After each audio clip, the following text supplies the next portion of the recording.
Hi hello ನಮಸ್ತೆ. Guarantee ಸ್ಪೆಷಲ್ಗೆ ಸ್ವಾಗತ. ನಾನು ಕಾರ್ತಿಕ್. ಕಮ್ಯುನಿಸ್ಟ್ ಪಾರ್ಟಿಯ ಭದ್ರಕೋಟೆಯನ್ನೇ ಭೇದಿಸಿದ ಕೇಸರಿ ಪಡೆ. ಕೇರಳ ಸ್ಥಳೀಯ ಸಂಸ್ಥೆಗಳ ಚುನಾವಣೆಯಲ್ಲಿ ಎನ್ಡಿಎ ಪಡೆಯಿಂದ ನಿರೀಕ್ಷೆ ಮೀರಿದ ಗೆಲುವು. ಕೇರಳದ ರಾಜಧಾನಿಯಲ್ಲಿಯೇ ಗೆಲುವಿನ ಬಾವುಟ ನೆಟ್ಟ ಬಿಜೆಪಿ ಪಡೆ. ಇತಿಹಾಸದಲ್ಲಿಯೇ ಮೊದಲ ಬಾರಿ ಕೇರಳದ ರಾಜಧಾನಿಯ ಪಾಲಿಕೆಯ ಮೇಲೆ ಕೇಸರಿ ಧ್ವಜ ಹಾರಿದೆ. ಎಲ್ಡಿಎಫ್ನ 45 ವರ್ಷಗಳ ನಿರಂತರ ಅಧಿಪತ್ಯವನ್ನ ಚೂರು ಮಾಡಿದೆ.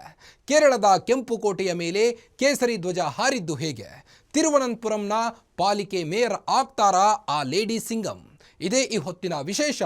ಕೇರಳದಲ್ಲಿ ಕೇಸರಿ ಪತಾಕೆ.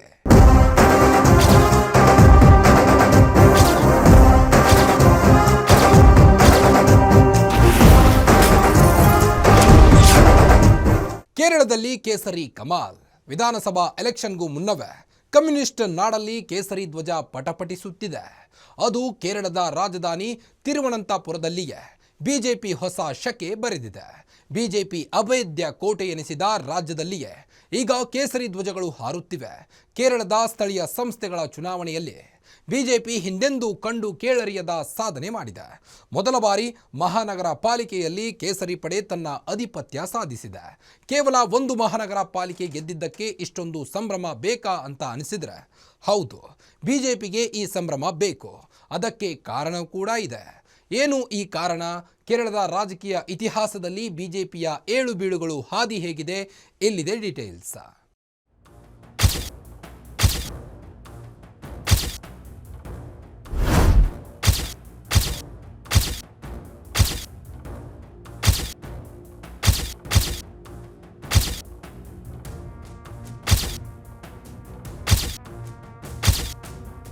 ಸಂಭ್ರಮ ಎಲ್ಲೆಡೆಯೂ ಸಂಭ್ರಮ ಮನೆ ಮಾಡಿದೆ.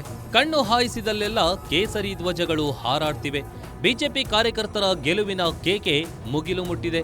ಈ ಎಲ್ಲ ದೃಶ್ಯಗಳು ಕಂಡು ಬಂದಿದ್ದು ಕೇರಳದ ತಿರುವನಂತಪುರದಲ್ಲಿ ಹಾಗೂ ಪಲಕ್ಕಾಡ್ ಮತ್ತು ತ್ರಿಪುಣಿತರ ನಗರಗಳಲ್ಲಿ. ಸ್ಥಳೀಯ ಸಂಸ್ಥೆಯ ಚುನಾವಣೆಗಳಲ್ಲಿ ಇದೇ ಮೊದಲ ಬಾರಿ ಬಿಜೆಪಿ ನೇತೃತ್ವದ ಎನ್ಡಿಎ ಒಕ್ಕೂಟ ಕೇರಳದಲ್ಲಿ ಇತಿಹಾಸ ಸೃಷ್ಟಿ ಮಾಡಿದೆ. ಅದರಲ್ಲೂ ಕೇರಳದ ರಾಜಧಾನಿ ತಿರುವನಂತಪುರದ ಮಹಾನಗರ ಪಾಲಿಕೆ ಚುನಾವಣೆಯಲ್ಲಿ ಬಹುಮತ ಪಡೆಯುವ ಮೂಲಕ ಐತಿಹಾಸಿಕ ದಾಖಲೆಯನ್ನ ಸೃಷ್ಟಿಸಿದೆ.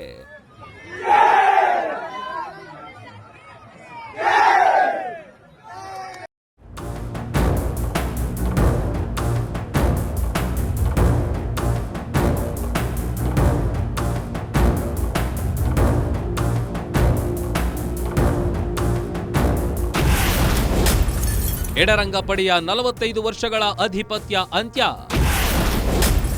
ತಿರುವನಂತಪುರಂ ಪಾಲಿಕೆ ಮೇಲೆ ಹಾರಿದ ಕೇಸರಿ ಧ್ವಜ. ಎಸ್, ಇದು ಕೇರಳದ ರಾಜಧಾನಿ ತಿರುವನಂತಪುರಂನ ಮಹಾನಗರ ಪಾಲಿಕೆಯ ಕಟ್ಟಡ. ಈ ಪಾಲಿಕೆಯಲ್ಲಿ ನಿರಂತರ ಆಡಳಿತ ನಡೆಸ್ತಾ ಬಂದಿದ್ದು ಲೆಫ್ಟ್ ಡೆಮೊಕ್ರೆಟಿಕ್ ಫ್ರಂಟ್ ಅಂದ್ರೆ ಎಲ್ಡಿಎಫ್. ಒಂದಲ್ಲ ಎರಡಲ್ಲ, ಬರೋಬ್ಬರಿ 45 ವರ್ಷಗಳ ಕಾಲ ತಿರುವನಂತಪುರಂನ ಪಾಲಿಕೆಯಲ್ಲಿ ಇದೇ ಎಲ್ಡಿಎಫ್ನ ಅಧಿಪತ್ಯವಿತ್ತು. 45 ವರ್ಷಗಳ ಬಳಿಕ ಇದೇ ಮೊದಲ ಬಾರಿಗೆ ಎಲ್ಡಿಎಫ್ ಚುನಾವಣೆಯಲ್ಲಿ ತಿರುವನಂತಪುರಂ ಮಹಾನಗರ ಪಾಲಿಕೆಯ ಅಧಿಕಾರವನ್ನ ಕಳೆದುಕೊಂಡ್ರೆ ಇತಿಹಾಸದಲ್ಲಿಯೇ ಮೊದಲ ಬಾರಿ ಬಿಜೆಪಿ ಬೆಂಬಲಿತ ಎನ್ಡಿಎ ಮೈತ್ರಿಕೂಟ ತಿರುವನಂತಪುರಂ ಪಾಲಿಕೆಯ ಚುನಾವಣೆಯನ್ನ ಗೆದ್ದು ಗದ್ದುಗೆ ಏರಿದೆ.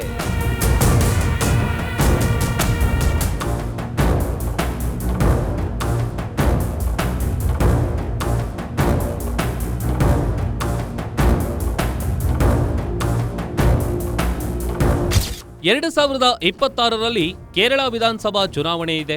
ಆ ಚುನಾವಣೆಯ ದಿಕ್ಸೂಚಿ ಸೆಮಿಫೈನಲ್ ಅಂತಲೇ ಕರೆಯಲಾಗುತ್ತಿದ್ದ ಸ್ಥಳೀಯ ಸಂಸ್ಥೆಗಳ ಚುನಾವಣೆಯಲ್ಲಿ ಆಡಳಿತಾರೂಢ ಪಕ್ಷ ಎಲ್ಡಿಎಫ್ಗೆ ಭಾರೀ ಮುಖಭಂಗವಾಗಿದೆ. ಕಾಂಗ್ರೆಸ್ ನೇತೃತ್ವದ ಯುಡಿಎಫ್ ಮೈತ್ರಿಕೂಟಕ್ಕೆ ಭರ್ಜರಿ ಜಯಭೇರಿ ಸಿಕ್ಕಿದೆ. ಇದರ ನಡುವೆ ಯಾವ ರಾಜ್ಯದಲ್ಲಿ ತನ್ನ ಅಸ್ತಿತ್ವಕ್ಕೆ ಬಿಜೆಪಿ ತಾನು ಅಸ್ತಿತ್ವಕ್ಕೆ ಬಂದಾಗಿನಿಂದ ಹೋರಾಟ ನಡೆಸುತ್ತಿದೆಯೋ ಈಗ ಅದಕ್ಕೆ ಅದೇ ರಾಜ್ಯದಲ್ಲಿ ಒಂದು ಹಂತದಲ್ಲಿ ಬಹುದೊಡ್ಡ ವಿಜಯ ಸಿಕ್ಕಿದೆ. ಕೇರಳದ ಲೋಕಲ್ ಬಾಡಿ ಎಲೆಕ್ಷನ್ನಲ್ಲಿ ತಿರುವನಂತಪುರಂ ಮಹಾನಗರ ಪಾಲಿಕೆಯನ್ನ ತನ್ನ ಕೈವಶ ಮಾಡಿಕೊಳ್ಳುವ ಮೂಲಕ ಕೇರಳದಲ್ಲಿ ಹೊಸ ಇತಿಹಾಸವನ್ನೇ ಬರೆದಿದೆ.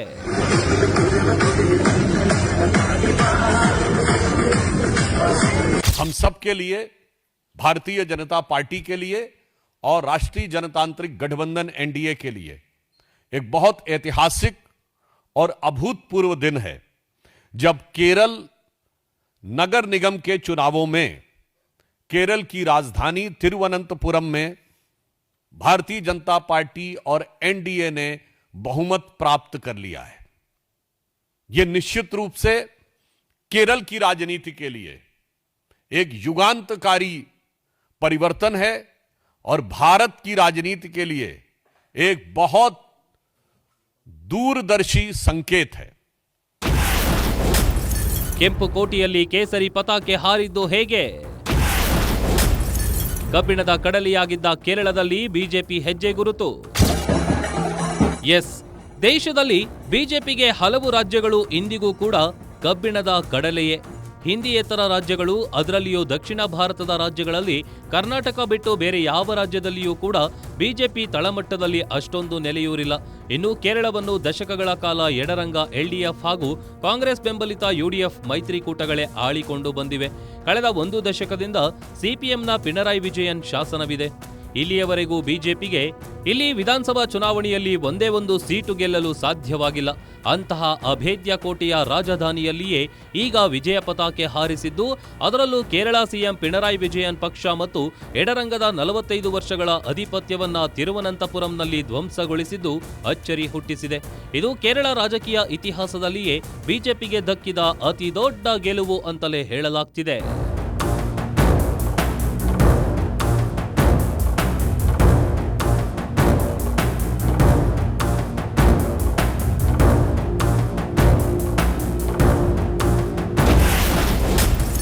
ಅಂದು ತ್ರಿಪುರಾದಲ್ಲಿ ಹಾರಾಡಿದ್ದ ಕೇಸರಿ ಧ್ವಜ, ಇಂದು ಕೇರಳದ ರಾಜಧಾನಿಯಲ್ಲಿ ಕೇಸರಿ ರಂಗು.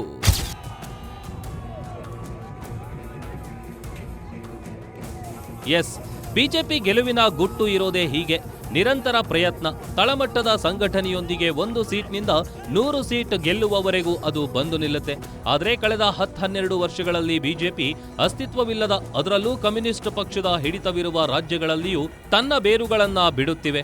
ಮಾರ್ಕ್ಸ್ವಾದ ಕಮ್ಯುನಿಸ್ಟ್ ಪಕ್ಷ ಬಿಗಿ ಹಿಡಿತ ಹೊಂದಿದ್ದ ತ್ರಿಪುರಾದಲ್ಲಿ 2018ರ ವಿಧಾನಸಭಾ ಚುನಾವಣೆ ಗೆದ್ದು ಬಿಜೆಪಿ ಸರ್ಕಾರ ರಚನೆ ಮಾಡಿತು.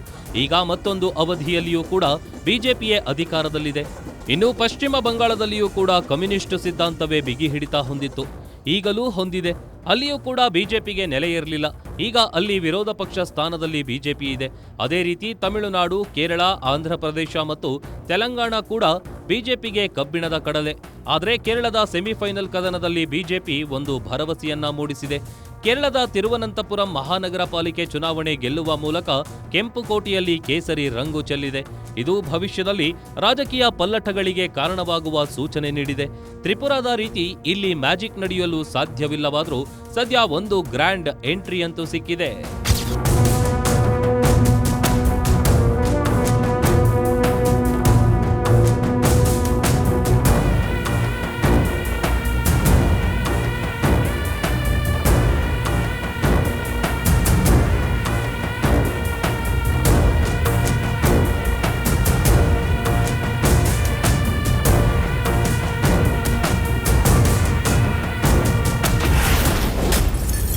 ವಿಧಾನಸಭೆಯಲ್ಲಿ 0, ಲೋಕಸಭೆಯಲ್ಲಿ 1.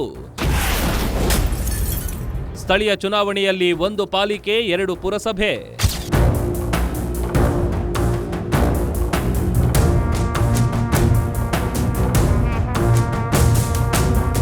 ಕೇರಳದಲ್ಲಿ ತನ್ನ ಅಸ್ತಿತ್ವ ಸೃಷ್ಟಿಸಬೇಕು ಅಂತ ಬಿಜೆಪಿ ದಶಕಗಳಿಂದ ಬಡಿದಾಡ್ತಾ ಇದೆ. ಈ ಹಿಂದೆ ಮತಗಳಿಕೆಯಲ್ಲಿ ಏರಿಕೆಯನ್ನ ಕಂಡಿತ್ತೇ ಹೊರತು ಸಂಭ್ರಮಿಸುವಂತಹ ಪ್ರದರ್ಶನ ನೀಡಿರಲಿಲ್ಲ. 2016 ಹಾಗೂ 2025ರಲ್ಲಿ ನಡೆದ ವಿಧಾನಸಭಾ ಚುನಾವಣೆಯಲ್ಲಿ ಬಿಜೆಪಿ ಕೆಲವು ಕ್ಷೇತ್ರಗಳಲ್ಲಿ ಗೆಲ್ಲುವ ನಿರೀಕ್ಷೆಯನ್ನ ಮೂಡಿಸಿತ್ತು. ಆದರೆ 2 ವಿಧಾನಸಭಾ ಚುನಾವಣೆಯಲ್ಲಿಯೂ ಬಿಜೆಪಿ ಖಾತೆ ತೆರೆಯುವಲ್ಲಿ ವಿಫಲಗೊಂಡಿತು. ಶೇಕಡವಾರು ಮತಗಳಿಕೆಯಲ್ಲಿ ಏರಿಕೆ ಕಂಡು ಬಂದಿದ್ದಂತೂ ಹೌದು. ಆದರೆ 2024ರ ಲೋಕಸಭೆ ಚುನಾವಣೆಯಲ್ಲಿ ಬಿಜೆಪಿ ಕೇರಳದಲ್ಲಿ ಇತಿಹಾಸ ಸೃಷ್ಟಿಸಿತು. ಮೊಟ್ಟ ಮೊದಲ ಬಾರಿಗೆ ಕೇರಳದಲ್ಲಿ ಖಾತೆ ಓಪನ್ ಮಾಡಿತ್ತು. ತ್ರಿಸೂರ್ ಕ್ಷೇತ್ರದಿಂದ ಸುರೇಶ್ ಗೋಪಿ ಗೆಲುವು ದಾಖಲಿಸುವ ಮೂಲಕ ಮೊದಲ ಬಾರಿ ಕೇರಳದಲ್ಲಿ ಗೆಲುವು ತಂದುಕೊಟ್ರು.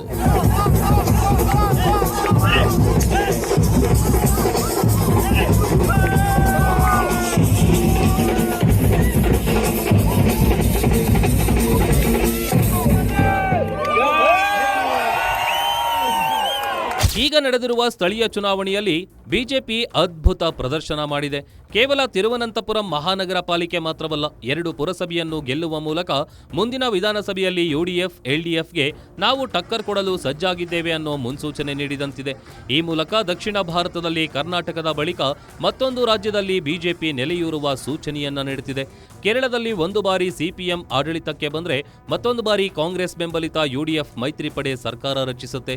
ಈ ಪರಂಪರೆ ಈಗ ತುಂಡಾಗುವ ಸಮಯ ಬಂದಿದೆಯಾ ಅನ್ನೋ ಮಾತುಗಳು ಕೂಡ ಕೇಳಿ ಬರ್ತಿವೆ. ದೇವರ ನಾಡಿನಲ್ಲಿಯೂ ಮೋದಿ ಅಮಿತ್ ಶಾ ಗೆಲುವಿನ ದಂಡಯಾತ್ರೆ ಮುಂದುವರಿಯಲಿದೆಯಾ ಅನ್ನೋ ಸಂಶಯಗಳು ಕೂಡ ಮೂಡಿ ಬರ್ತಿವೆ.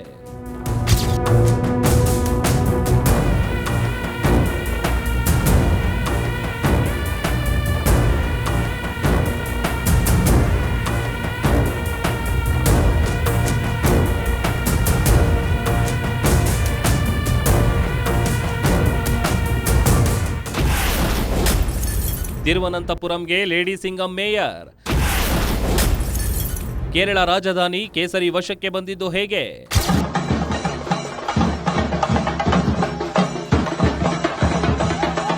ತಿರುವನಂತಪುರಂನ ಮಹಾನಗರ ಚುನಾವಣೆಯಲ್ಲಿ ದೊಡ್ಡದಾಗಿ ಸದ್ದು ಮಾಡಿದ ಹೆಸರು ಅಂದ್ರೆ ಅದು ಕೇರಳದ ಮೊಟ್ಟ ಮೊದಲ ಮಹಿಳಾ ಐಪಿಎಸ್ ಆಫೀಸರ್ ಲೇಡಿ ಸಿಂಗಂ ಅಂತಲೇ ಖ್ಯಾತಿ ಪಡೆದಿರುವ ಆರ್ ಶ್ರೀಲೇಖಾ.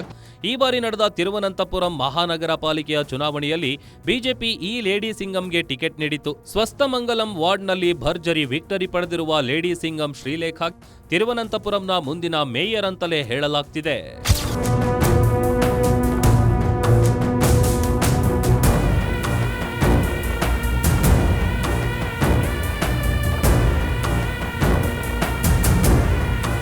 ಕೇರಳದ ವಿಧಾನಸಭಾ ಚುನಾವಣಾ ದಿಕ್ಸೂಚಿ ಎನಿಸಿಕೊಂಡಿದ್ದ ಲೋಕಲ್ ಬಾಡಿ ಎಲೆಕ್ಷನ್ನಲ್ಲಿ ಆಡಳಿತಾರೂಢ ಪಕ್ಷ ಸಿಪಿಐ ಭಾರಿ ಮುಖಭಂಗ ಅನುಭವಿಸಿದೆ.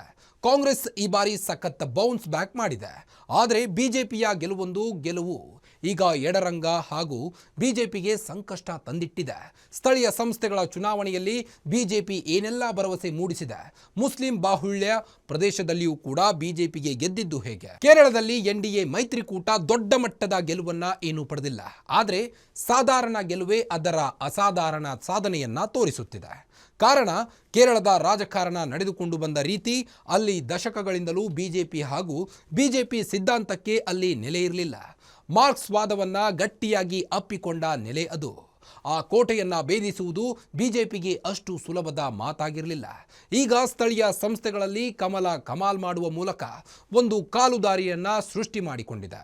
ಇದು ಮುಂದೆ ಬಿಜೆಪಿಗೆ ಹೆದ್ದಾರಿಯಾಗುತ್ತಾ? ಇಲ್ಲಿಂದಲೇ ಮೋದಿ ಅಮಿತ್ ಶಾ ದಕ್ಷಿಣ ದಂಡಯಾತ್ರೆ ಶುರುವಾಗುತ್ತಾ? ಡೀಟೇಲ್ಸ್ ಇಲ್ಲಿದೆ ನೋಡಿ.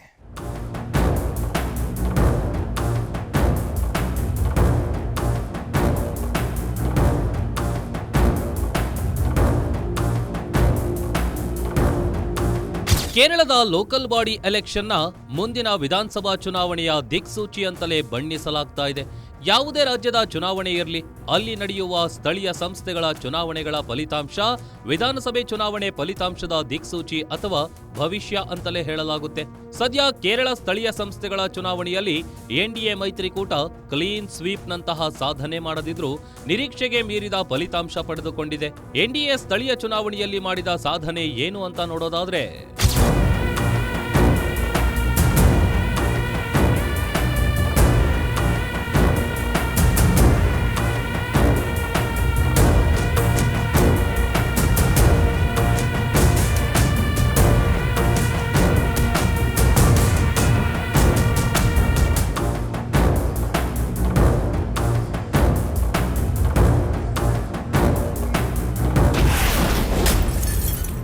ಒಟ್ಟು 941 ಗ್ರಾಮ ಪಂಚಾಯಿತಿಗೆ ನಡೆದ ಚುನಾವಣೆಯಲ್ಲಿ ಕಾಂಗ್ರೆಸ್ ನೇತೃತ್ವದ ಯುಡಿಎಲ್ 504ರಲ್ಲಿ ಗೆದ್ದರೆ ಎಲ್ಡಿಎಫ್ 341ರಲ್ಲಿ ಗೆದ್ದಿದೆ.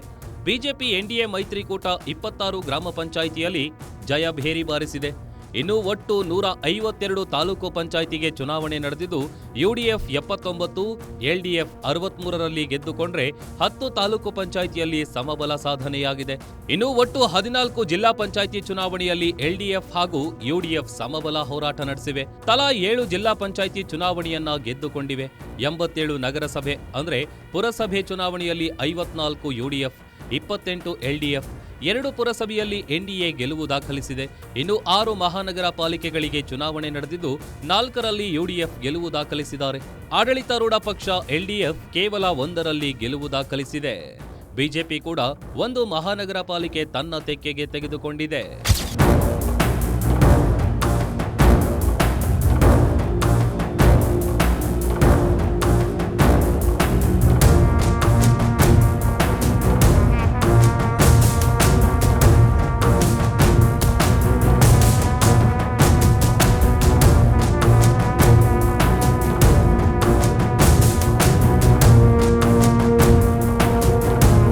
ಫಲಿತಾಂಶ ನೋಡಿದಾಗ ಇಲ್ಲಿ ಆಡಳಿತದಲ್ಲಿರುವ ಎಡರಂಗ ಪಕ್ಷಕ್ಕಿಂತ ಹೆಚ್ಚು ಕಾಂಗ್ರೆಸ್ ನೇತೃತ್ವದ ಮೈತ್ರಿಕೂಟ ಯುಡಿಎಫ್ ಅದ್ಭುತ ಪ್ರದರ್ಶನ ನೀಡಿದೆ.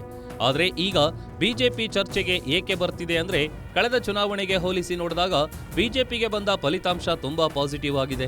ಗೆದ್ದ ವಾರ್ಡ್ಗಳ ಸಂಖ್ಯೆ ಏರಿಕೆಯಾಗಿದೆ, ಗ್ರಾಮ ಪಂಚಾಯಿತಿಗಳ ಸಂಖ್ಯೆಯಲ್ಲೂ ಏರಿಕೆಯಾಗಿದೆ. 2020ರಲ್ಲಿ ಒಟ್ಟು 19 ಗ್ರಾಮ ಪಂಚಾಯಿತಿಗಳಲ್ಲಿ ಬಿಜೆಪಿ ಜಯಭೇರಿ ಬಾರಿಸಿತ್ತು. ಈ ಬಾರಿ ಅದರ ಸಂಖ್ಯೆ 26ಕ್ಕೆ ಏರಿಕೆಯಾಗಿದೆ. ಕಳೆದ ಬಾರಿ ಮಹಾನಗರ ಪಾಲಿಕೆಯ ಚುನಾವಣೆಯಲ್ಲಿ ಎಲ್ಲಾ ಮಹಾನಗರ ಪಾಲಿಕೆಗಳನ್ನ ಸೇರಿ ಒಟ್ಟು 1597 ವಾರ್ಡ್ಗಳಲ್ಲಿ ಬಿಜೆಪಿ ಗೆಲುವು ದಾಖಲಿಸಿದ್ರೆ, ಈ ಬಾರಿ 1919 ವಾರ್ಡ್ಗಳಲ್ಲಿ ಗೆಲುವು ದಾಖಲಿಸಿದೆ.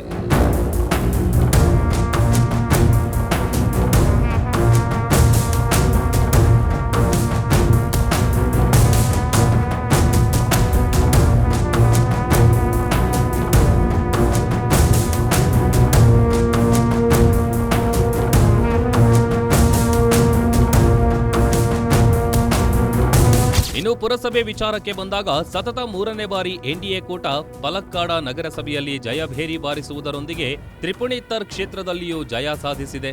ಆದರೆ ಇಲ್ಲಿಯವರೆಗೂ ಕೇರಳದ ಯಾವುದೇ ಮಹಾನಗರ ಪಾಲಿಕೆ ಚುನಾವಣೆಯಲ್ಲಿ ಬಹುಮತ ಪಡೆಯದ ಬಿಜೆಪಿ ಇದೇ ಮೊದಲ ಬಾರಿಗೆ ತಿರುವನಂತಪುರಂ ಮಹಾನಗರ ಪಾಲಿಕೆಯ ಚುನಾವಣೆಯಲ್ಲಿ ಬಹುಮತ ಪಡೆದಿದೆ. 100 ವಾರ್ಡ್ಗಳಲ್ಲಿ 50 ವಾರ್ಡ್ಗಳಲ್ಲಿ ಬಿಜೆಪಿ ಜಯಭೇರಿ ಬಾರಿಸಿದೆ. ಬಹುಮತಕ್ಕೆ ಒಂದೇ ಒಂದು ಕೌನ್ಸಿಲರ್ನ ಅಗತ್ಯವಿದ್ದು ಪಕ್ಷಾತೀತ ಸದಸ್ಯನನ್ನ ಸೆಳೆದು ಅಧಿಕಾರ ನಡೆಸಲು ಸಜ್ಜಾಗಿದೆ.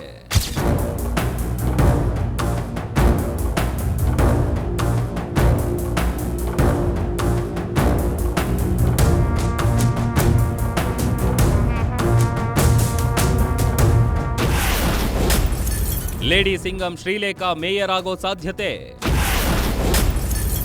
ಯಾರು ಈ ಲೇಡಿ ಸಿಂಗಂ ಶ್ರೀಲೇಖಾ ಅಂತ ಗೊತ್ತಾ? ಸದ್ಯ ಬಿಜೆಪಿ ಗೆಲುವಿಗಿಂತ ನಿವೃತ್ತ ಐಪಿಎಸ್ ಆಫೀಸರ್ ಆರ್ ಶ್ರೀಲೇಖಾ ಬಗ್ಗೆ ದೊಡ್ಡ ಮಟ್ಟದ ಚರ್ಚೆಯಾಗ್ತಿದೆ.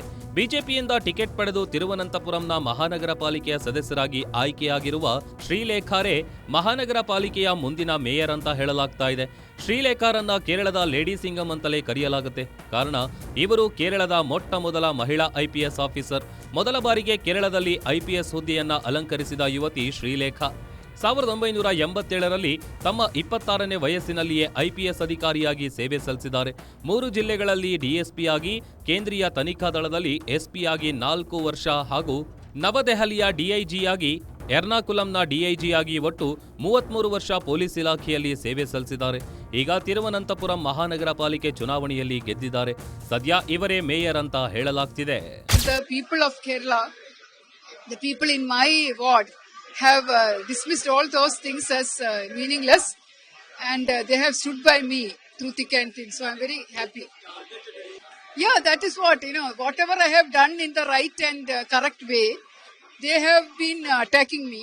So I didn't want to create any problem for anybody. That has been, I have been correcting these steps because if at all I hurt anybody through my postings or anything, I have been correcting it immediately. But I know that I haven't violated any norms or any election code of conduct. I have come out victorious and the people have stood with me and the party has stood with me. Please ask that to the party leadership. Okay, I am right now a councillor. ಸದ್ಯ ತಿರುವನಂತಪುರಂ ಮಹಾನಗರ ಪಾಲಿಕೆಯ mayor ನೀವೇನಾ ಎಂಬ ಪ್ರಶ್ನೆಗೆ ಶ್ರೀಲೇಖಾ, ಸದ್ಯ ನಾನು ಕೇವಲ ಒಬ್ಬ corporate ಅಂತ ಹೇಳಿ ಜಾರಿಕೊಂಡಿದ್ದಾರೆ. ಆದರೆ ಬಹುತೇಕರು ಹೇಳುವ ಪ್ರಕಾರ ಅವರೇ ಮೇಯರ್ ಆಗೋದು ನಿಶ್ಚಿತವಿದೆ. ಕೇರಳದ ಬಿಜೆಪಿಯ ಉಪಾಧ್ಯಕ್ಷರಾಗಿರುವ ಶ್ರೀಲೇಖಾಗೆ ಮೇಯರ್ ಗಾದಿ ಒಲಿಯೋದು ಪಕ್ಕಾ ಅಂತ ಹೇಳಲಾಗ್ತಾ ಇದೆ. ಇನ್ನು ತಿರುವನಂತಪುರಂನ ಈ ಮಹಾ ವಿಜಯೋತ್ಸವಕ್ಕೆ ಪ್ರಧಾನಿ ಮೋದಿ ಕೂಡ ಎಕ್ಸ್ ಖಾತೆಯಲ್ಲಿ ಶುಭ ಹಾರೈಸಿದ್ದಾರೆ.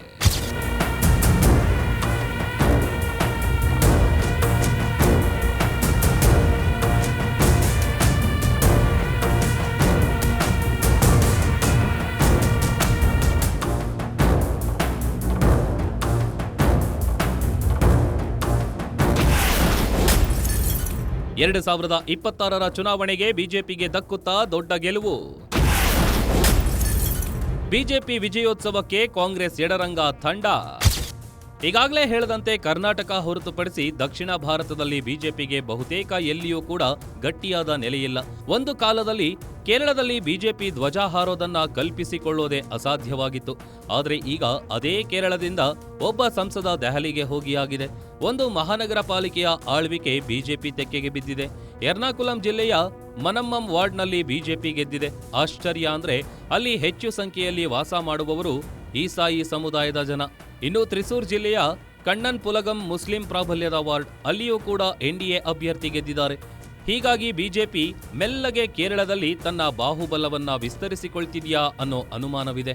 2026ರ ಚುನಾವಣೆಯಲ್ಲಿ ಖಾತೆ ಮಾತ್ರವಲ್ಲ, ದೊಡ್ಡ ಸಂಖ್ಯೆಯಲ್ಲಿ ಶಾಸಕರು ಗೆಲ್ಲುವ ಸೂಚನೆಯನ್ನು ಕೂಡ ಈ ಚುನಾವಣೆ ನೀಡ್ತಿದೆ.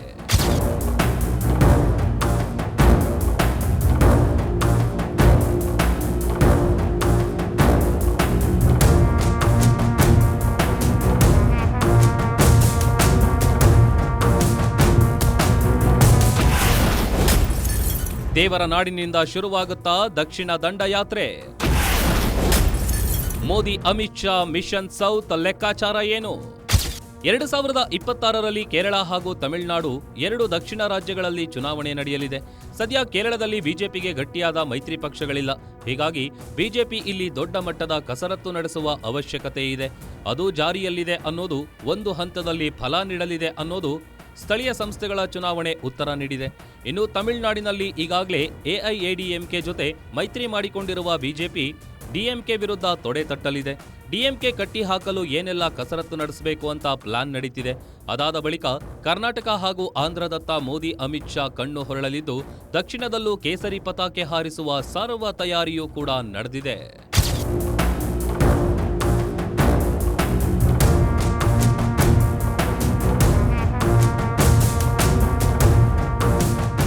ದಕ್ಷಿಣದಲ್ಲಿ ಬಿಜೆಪಿಗೆ ಭದ್ರನೆಲೆ ಸಿಗುವುದು ಅಷ್ಟು ಸುಲಭವಿಲ್ಲ. ಕರ್ನಾಟಕ ಹೊರತುಪಡಿಸಿದ್ರೆ ಉಳಿದ ರಾಜ್ಯದಲ್ಲಿ ಬಿಜೆಪಿಗೆ ಗೆಲ್ಲುವ ಕುದುರೆಯಾಗುವುದು ಕಷ್ಟವಿದೆ. ಆದರೆ ಬಿಜೆಪಿಯದ್ದು ಸದಾ ನಿಧಾನವೇ ಪ್ರಧಾನ ಅನ್ನೋ ಮನಸ್ಥಿತಿ. ಲೋಕಸಭೆಯಿಂದ ವಿಧಾನಸಭೆಯವರೆಗೂ ಅದು 2 ಸೀಟ್ನಿಂದಲೇ ಶುರು ಮಾಡಿ ಬಹುಮತ ಪಡೆಯುವ ಮಟ್ಟಕ್ಕೆ ಬೆಳೆದಿದ್ದು, ವರ್ಷಗಳು ಕಳೆದಂತೆ ಬಹುತೇಕ ರಾಜ್ಯಗಳಲ್ಲಿ ವಿಜಯ ಪತಾಕೆ ಹಾರಿಸಿದ್ದು, ಅದು ಕೇರಳ ತಮಿಳುನಾಡಿನಲ್ಲೂ ಆದರೂ ಆಶ್ಚರ್ಯವಂತೂ ಇಲ್ಲ. ಹಿಂದೆ ಅಂತಲ್ಲ, ಮುಂದೆ ಯಾವಾಗ ಬೇಕಾದರೂ ಅಲ್ಲಿ ಕೇಸರಿ ಧ್ವಜ ಹಾರಬಹುದು. ಕಾರಣ ಮೋದಿ ಮತ್ತು ಅಮಿತ್ ಶಾ ಈಗಾಗಲೇ ಹಾಕಿಕೊಂಡಿರುವ ರೋಡ್ ಮ್ಯಾಪ್ ಆಗಿದೆ. ಇದಾಗಿತ್ತು ಈ ಹೊತ್ತಿನ ಗ್ಯಾರಂಟಿ ಸ್ಪೆಷಲ್. ನೋಡ್ತಾ ಇರಿ ಗ್ಯಾರಂಟಿ ನ್ಯೂಸ್, ಸುದ್ದಿ ಖಚಿತ, ನ್ಯಾಯ ನಿಶ್ಚಿತ.